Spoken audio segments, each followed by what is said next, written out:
दें, मौलाना महमूद मदनी के बयान पर निशाना साधा है और बताया है इसे भड़काने वाला। स्वामी चक्रपाणी ने सीधे तौर पर निशाना साधा और कहा कि देश को बदनाम करने की साजिश है। इस तरह के बयान सिर्फ और सिर्फ विक्टिम कार्ड हैं और विक्टिम कार्ड खेला जा रहा है, मुसलमानों को भड़काने का काम किया जा रहा है। देवबंद से हमारी सहयोगी सृष्टि इस समय हमारे साथ जुड़ेंगी, उनसे भी हम बात करेंगे क्या अपडेट्स हैं वहां से। लेकिन पहले आपको सुनाते हैं स्वामी चक्रपाणी ने क्या कहा है। तो विभाजनकारी ताकतें कौन है, ये तो आत्मलोकन उनको करने की आवश्यकता है ना। विभाजनकारी ताकतें तो मेरे समझ से वही लोग हैं।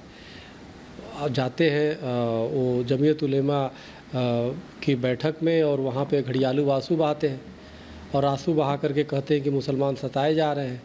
और जिस देश ने सर आँखों पे बैठाया, देश विभाजन के बाद भी यहाँ पे रहने वाले, तो उनको उन मुसलमानों को भड़काने का वो काम करते हैं। तो इन सब शब्दों को बोल करके वो कहीं ना कहीं देश विरोधी भावना उनके सामने आ रही है। अपने अपने तरीके होते हैं बोलने के, ये बौद्धिक वाले लोग हैं। तो ये तरीके से कोई जा कर के भावुक होकर के मीटिंगों में कि मुसलमान बहुत बर्दाश्त कर रहा है और हम भाईचारा बनाए रखेंगे, तो ये कहीं ना कहीं जानबूझ करके उनको भड़काना हुआ। क्या बर्दाश्त कर रहा है भाई? तो स्वामी चक्रपाणी महाराज ने सीधे तौर पर निशाना साधा और कहा कि देश के मुसलमानों को भड़काया जा रहा है। रुख करेंगे, हमारी सहयोगी सृष्टि पांडे इस समय जुड़ चुकी हैं देवबंद से। सृष्टि, बहुत सवाल हैं जो उठ रहे हैं इस पूरे जलसे पर, लेकिन आज अहम प्रस्ताव भी पास हो सकते हैं। क्या क्या खबर है आपके पास, बताइए।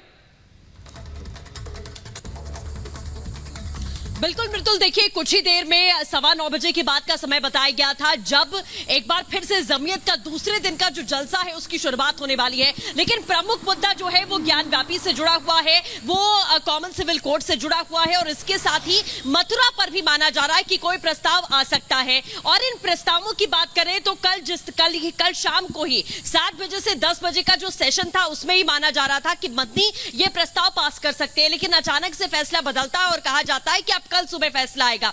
लेकिन कल जितनी बातें हुई हैं रात के सेशन में भी, उसमें यही कहा गया, यही बताने की, दर्शाने की कोशिश की गई, जो सैकड़ों की तादाद में वहां पर मुसलमान इकट्ठा थे उनको यही बार बार बताया गया कि आप दबे हुए हैं, आप कुचले हुए हैं, आपको प्रताड़ित किया जा रहा है और हम बर्दाश्त कर रहे हैं। उन्होंने बार बार यही कहा कि आप सड़कों पर मत उतरिएगा, हाथापाई मत करिएगा, हिंदुओं से लड़ाई हमारी नहीं है, हमारी लड़ाई हुकूमत से है। ये बार बार मदनी की ओर से कल कहा गया कि उस हुकूमत से है जो जुबान पर ताला लगाकर बैठी है, जिस विभाजन भरी राजनीति हुकूमत यहां पर कर रही है, देश को बांट रही है, उस हुकूमत से हमारी लड़ाई और हम कानूनी लड़ाई लड़ेंगे।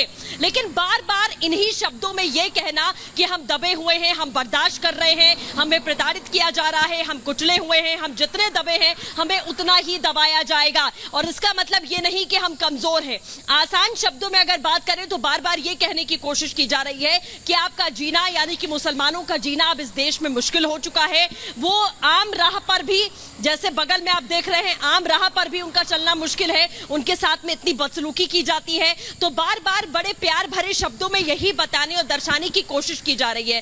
कल जब बंदी साहब से हमने बात करने की कोशिश की कि आखिर वो बताएं कि कहां उनको प्रताड़ित किया जा रहा है, कौन उनको टॉर्चर कर रहा है, किन मुद्दों को लेकर प्रताड़ित किया जा रहा है, तो बार बार अपने उसी शब्दों के जाल में वो बार बार यही कहते रहे कि यही तो देश में हो रहा है और लड़ाई हमारी हिंदुओं से नहीं बल्कि यहाँ की हुकूमत से है। बिना सत्ता का नाम लिए, बिना किसी का नाम लिए, बिना किसी नेता का नाम लिए यही बताने की कोशिश की गई कि लड़ाई हमारी हुकूमत से है, जो इस वक्त देश में इस तरीके का जो विभाजन हो रहा है, चाहे मस्जिदों को लेकर बात कर ले या फिर मॉब लिंचिंग का भी जिक्र किया गया, मॉब लिंचिंग का जिक्र किया गया और यहाँ तक कि एक प्रेजेंटेशन पेश की गई थी कि कैसे कैसे जो हेट क्राइम मुसलमानों के खिलाफ में हो रहा है। ये कहा गया कि आम लोग यानी कि जो आम मुस्लिम हैं, हेट क्राइम को नोट करिए, उसका डेटा बनाइए, जो मुसलमानों को प्रताड़ित किया जा रहा है उसका डेटा बनाइए और उसके बाद में हम उस डेटा को इकट्ठा करके कानूनी लड़ाई लड़ने की कोशिश करेंगे, ना कि हम सड़कों पर उतरकर हाथापाई करेंगे।